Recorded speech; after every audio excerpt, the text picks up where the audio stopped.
Well, welcome along, boys and girls. I'm going to make a short video today. We're going to try a little thing. You probably saw in the last beachcombing video that I did that I picked up some glass milk bottles, in particular this one. This is the Kilmore's Dairy Farmers Limited bottle. Let me turn the camera back round so I can see what I'm showing you, but yeah, this is what we're going to use today. So yeah, as you can see, this is the 1 pint milk bottle that I picked up off the beach when I was out beachcombing around Ardmore Point there. And yeah, what I'm going to do is, you can probably see the bottle because it's been rolling about on the beach and in the sea, that it's really quite heavily sanded, for want of a better phrase. This is what happens to bottles in the sea. They get scratched by the action of the sand and the waves as they roll around. So yeah, what we'll do is we'll see if we can clean this up and make it look a little bit better. Now this is going to be a trial for me because I know sometimes some people, and I've done it myself on the bottles that I've saved from the sea. I've actually put a thin coating of oil on the bottle, and that does slightly hide some of the scratches, but this one's really heavily scratched. So what I'm actually going to try today is I'm going to try putting on a spray lacquer, the type of it's like a clear coat that you would put onto a car body panels once they've been painted to protect them. But by all accounts, to some degree, it does tidy these sort of bottles up. Word to the wise and a bit of caution for you: if you're buying bottles, you should always check whether the bottle has been either sprayed or oiled, one of the two. Check it with the seller, because sometimes people will sell bottles that originally were in this condition, but they've lacquered or painted them, or in some other way they've coated the bottle so it looks cleaner than it actually is in real life. But yeah, so this is a bottle that I'm keeping for my personal collection anyway. It's not a bottle that I'm going to sell. So I don't mind as long as it looks a little bit nicer for me. Then that's all that matters.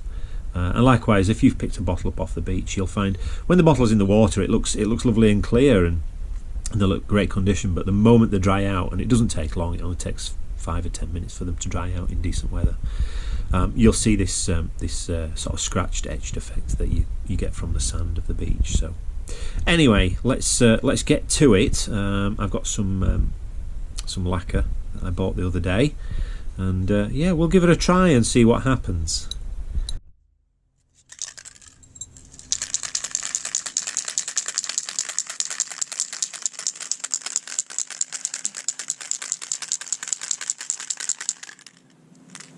That's what I'm using today, Auto Extreme clear lacquer.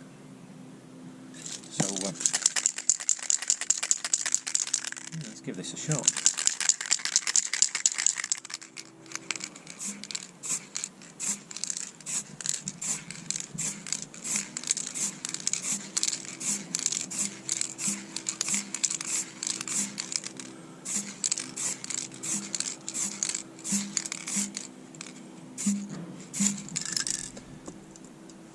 I don't know if you can see, I think that's instantly made a bit of a difference.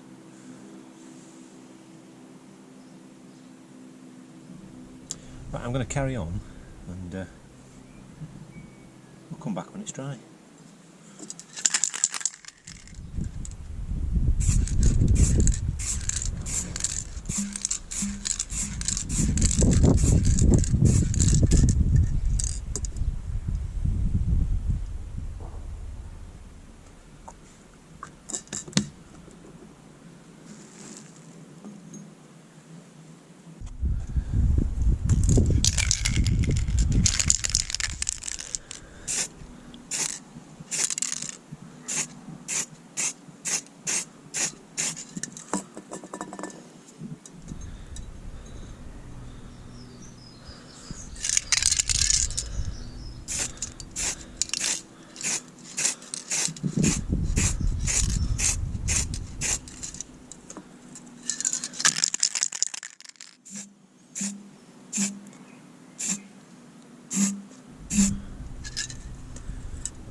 Well, there you go.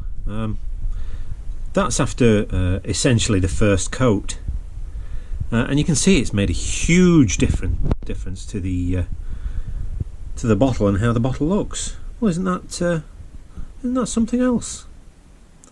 It's not going to be perfect on this type of bottle, but it does make it that little bit more displayable. I mean, you can see my hand quite clearly through there now. Yeah, interesting, isn't it?